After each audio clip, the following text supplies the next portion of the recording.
দর্শক বন্ধুরা, breaking news. America থেকে আমেরিকার আপনার শীর্ষ একজন সৈন্য, তিনি হচ্ছে আপনার বাংলাদেশে আসতেছে। ঢাকায় আসছেন মার্কিন ঊর্ধ্বতন সামরিক কর্মকর্তা। দর্শক, হাসিনার বাংলাদেশের স্বমহিমায় প্রত্যাবর্তন শুধু সময়ের অপেক্ষা।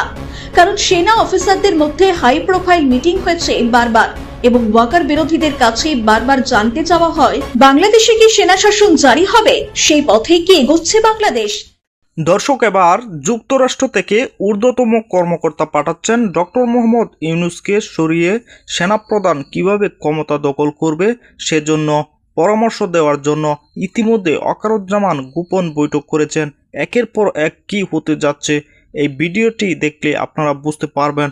না টেনে একটি লাইক করে দেখতে থাকুন সম্পূর্ণ ভিডিওটি। ঢাকায় আসছেন মার্কিন ঊর্ধ্বতন সামরিক কর্মকর্তা। দর্শক, এই শিরোনামে একটি খবর। একদিনের সফরে আসছেন। এই সফরের নিশ্চয়ই কোনো তাৎপর্য আছে, কূটনৈতিক এবং সামরিক দুই দিক থেকেই গুরুত্বপূর্ণ বলে অনেকে মনে করছেন। ঢাকা পোস্টের যে খবর তাতে বলা হচ্ছে, একদিনের সফরে ঢাকা আসছেন যুক্তরাষ্ট্রের সেনাবাহিনীর প্রশান্ত মহাসাগরীয় কমান্ডের deputy commander lieutenant general Joel B Vowell. সোমবার রাতে ঢাকায় আসার কথা রয়েছে। ঢাকার একটি কূটনৈতিক সূত্র বলছে, 3 সদস্যের প্রতিনিধি দল নিয়ে আজ রাতে ঢাকায় আসবেন যুক্তরাষ্ট্রের সেনাবাহিনীর প্রশান্ত মহাসাগরীয় কমান্ডের deputy commander lieutenant general Joel B Vowell. রাত 10টার দিকে তাদের ঢাকায় পৌঁছানোর কথা রয়েছে। জানা গেছে, ঢাকা সফরকালে জেনারেল ভোয়েলে মঙ্গলবার অন্তর্বর্তী সরকারের প্রধান উপদেষ্টা ডক্টর মোহাম্মদ ইউনূসের সঙ্গে সাক্ষাৎ করবেন। এছাড়া তিনি বাংলাদেশ সেনাবাহিনীর ঊর্ধ্বতন কর্মকর্তাদের সঙ্গেও বৈঠক করবেন। প্রধান উপদেষ্টার চীন সফরের আগে মার্কিন ঊর্ধ্বতন সামরিক কর্মকর্তা এই টিমের এই সফরটা বেশ অর্থবহ জানিয়ে ঢাকার একটি কূটনৈতিক সূত্রের ধারণা, এই সফরে ভোয়েলে সংশ্লিষ্টদের সঙ্গে মিয়ানমারের রাখাইন রাজ্যের সঙ্গে বাংলাদেশ সীমান্তে হাসিনার বাংলাদেশের স্বমহিমায় প্রত্যাবর্তন শুধু সময়ের অপেক্ষা। কারণ সেনা অফিসারদের মধ্যে হাই প্রোফাইল মিটিং হয়েছে বারবার এবং ওয়াকার বিরোধীদের কাছে বারবার জানতে চাওয়া হয়, দেশের এই পরিস্থিতিতে তারা কোন দিকে। তারা বলতে সংখ্যা 2-এর বেশি নয়। অবস্থা বেগতিক বুঝে তারা সেনা প্রধানের কাছে একরকম আত্মসমর্পণ করেছেন। আর এই ছাত্র নেতারা বড় বড় কথা বলেছিলেন সেনা প্রধানের বিরুদ্ধে, তারা এখন একরকম পলাতক। গতকাল থেকে তাদের সেভাবে কোনো খোঁজ খবর পাওয়া যাচ্ছে না। আর এই পরিস্থিতিতে সমস্ত বিমানবন্দর দখল নিয়েছে বাংলাদেশ সেনা, যার পূর্ণ কন্ট্রোল নিয়েছেন সেনা প্রধান। আর এই পরিস্থিতিতে কোনোভাবেই পালাতে পারবে না বেয়াদব ছাত্ররা, যারা নিজেদের ক্ষমতা না বুঝেই বান্দর হয়ে বাঘের সঙ্গে যুদ্ধ করতে নেমেছিল। এই ঘটনার নেপথ্যে যে ঘটনাগুলি, সেগুলি মোটামুটি সবার জানা। কিন্তু কেউ আশা করেনি যে হাসিনা মার্চে আবার প্রধানমন্ত্রী রূপে বাংলাদেশে ফিরবেন, যা হয়তো আশা করেননি বড় বড় আওয়ামী লীগ নেতারাও। কিন্তু ঘটনা দ্রুত পরিবর্তন হতে চলেছে এবং সেনাপ্রধান বিদেশের চাপ বা বিবেকের চাপেই হোক, তিনি বুঝেছেন এই ছাত্ররা দেশটাকে তাড়াতাড়ি পাকিস্তান বানাতে চাইছে। তবে 26 মার্চের আগে যে সেনাপ্রধান খেলা শেষ করে দেবেন তা নিয়ে কোনো সন্দেহ নেই। সম্প্রতি বাংলাদেশের অন্তর্বর্তী সরকারের উপদেষ্টা আসিফ মাহমুদ দাবি করেছিলেন, সেনাপ্রধান ওয়াকারুজ্জামান নাকি মোহাম্মদ ইউনূসকে মুখ্য উপদেষ্টা হিসেবে চাননি। এদিকে বিগত বেশ কয়েক মাস ধরেই আবার বাংলাদেশ সেনায় অভ্যুত্থানের জল্পনা চলছে। এই আবহে জাতীয় নাগরিক পার্টি নেতা তথা হাসিনা বিরোধী আন্দোলনের অন্যতম মুখ সার্জিস আলম মুখ খুললেন এবং সেটা ভয়ে।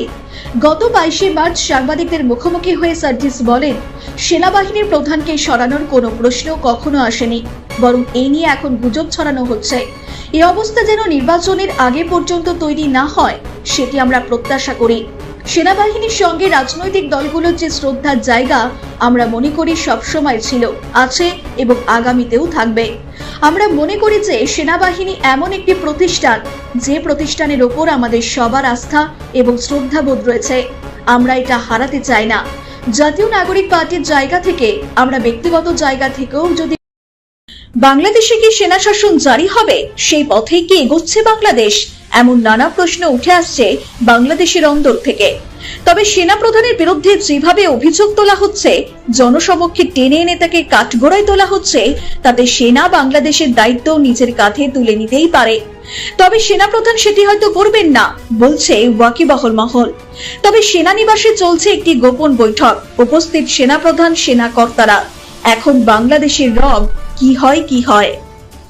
শোনা যাচ্ছে বাংলাদেশে নাকি ফের অভ্যুত্থানের চেষ্টা হয়েছিল। সেনাপ্রধান জেনারেল ওয়াকারুজ্জামানের বিরুদ্ধেই ষড়যন্ত্র হয়েছিল বলে খবর, কিন্তু সেই চেষ্টা বিফলে চলে গেল ভারতের কারণে। ভারতের প্ল্যান বানচাল করে দেয়। ভারতের বেশ কিছু গোয়েন্দা সংস্থার তরফে এই খবর পাওয়া যাচ্ছে। এমনকি এটাও শোনা যাচ্ছে এর মাস্টারমাইন্ড ছিল সেনাকর্তা ফাইজুর রহমান। তবে এই প্রথম নয়, বহুদিন ধরে বাংলাদেশের সেনাপ্রধানের বিরুদ্ধে চক্রান্ত চলেছে। কিন্তু বাংলাদেশের কট্টরপন্থীদের কাছে মাথা নোয়াননি ওয়াকারুজ্জামান। উল্টে তিনি বারে বারে মৌলবাদীদের বার্তা দিয়েছেন, বলা ভালো সতর্ক করেছেন। তিনি বোঝানোর চেষ্টা করেছিলেন সেনাবাহিনীকে যেন আইনি পদ্ধতি মেনে সে দেশের পরিস্থিতির ওপর হস্তক্ষেপ করাতে বাধ্য না হয়। এমনকি খবর রয়েছে পাকিস্তানের সঙ্গে সামরিক সমঝোতার ক্ষেত্রে সই করতে চাননি। এরপরই পাকিস্তানের গুপ্ত জঙ্গি সংগঠন কলকাঠি নাড়তে শুরু করে, সেনাবাহিনীর মধ্যে ফাটল ধরানোর চেষ্টা করে। এদের আসল উদ্দেশ্য সেনাপ্রধান ওয়াকারুজ্জামানকে সরানো। কিন্তু সেগুড়ে বালি, চক্রান্তকারীদের সমস্ত চাল ধরে ফেলেন ওয়াকার। শুধু তাই নয়, সেনাপ্রধানের কাছে খবর যায় যে লেফটেন্যান্ট জেনারেল ফাইজুর রহমানকে কাজে লাগানোর চেষ্টা করেছে জঙ্গিরা। তবে পশ্চিমী দুনিয়া এবং ভারতের থেকে খবর পেতেই নড়েচড়ে বসেন বাংলাদেশের সেনাদের সর্বোচ্চ কর্তা। শোনা যায় তিনি মধ্য আফ্রিকা যান বাংলাদেশের সেনাবাহিনীকে নিয়ে বিশেষ পদক্ষেপ করার জন্য, কিন্তু সমস্ত প্ল্যান জেনে যায় পাকিস্তানি সেনা এবং জঙ্গিরা। তাই তারা ঠিক করে সেনাপ্রধান দেশে ফিরলেই বাংলাদেশের সেনাবাহিনীকে উস্কে তার বিরুদ্ধে বিদ্রোহ ঘোষণা করা হবে। কারণ বাংলাদেশ সম্মানিত দর্শক, সেনা শাসন শুরু হতে যাচ্ছে। ঢাকায় আসছে মার্কিন ঊর্ধ্বতম সামরিক কর্মকর্তা। ঢাকায় কেন সামরিক কর্মকর্তা আসবে? ইতিপূর্বে কিন্তু আসেনি। যখন সামরিক বাহিনীতে সমস্যা হচ্ছে, তৎক্ষণাৎই যুক্তরাষ্ট্র থেকে এই সামরিক কর্মকর্তা আসা মানে ডোনাল্ড ট্রাম্পের সেই পূর্বের কথা যে 50,000 সৈন্য পাঠাবে বাংলাদেশে, সেটা কিন্তু মিলে যাচ্ছে। পর্যবেক্ষণ করার জন্য আসছে, নাকি হস্তক্ষেপ করার জন্য আসছে, নাকি কুবুদ্ধি দেওয়ার জন্য? যখন কোনো সেনাপ্রধান আসে তখন সে সেনাবাহিনীদেরকে বুদ্ধি দেওয়ার জন্য আসবে, এটাই স্বাভাবিক। আর যখন যে অবস্থাটা বাংলাদেশে শুরু হয়েছে, সেনাবাহিনীর অবশ্যই বাংলাদেশের এই পরিস্থিতিতে কিভাবে উত্থান হওয়া যায়, কিভাবে ক্ষমতা নেওয়া যায়, সে বিষয়ে আলাপ আলোচনা করবে। দর্শক, এ বিষয়ে আপনাদের কি মতামত অবশ্যই কমেন্টে জানাবেন এবং পরবর্তী ভিডিওগুলো সবার আগে পেতে চ্যানেলটিকে সাবস্ক্রাইব করে রাখুন। আসসালামু আলাইকুম।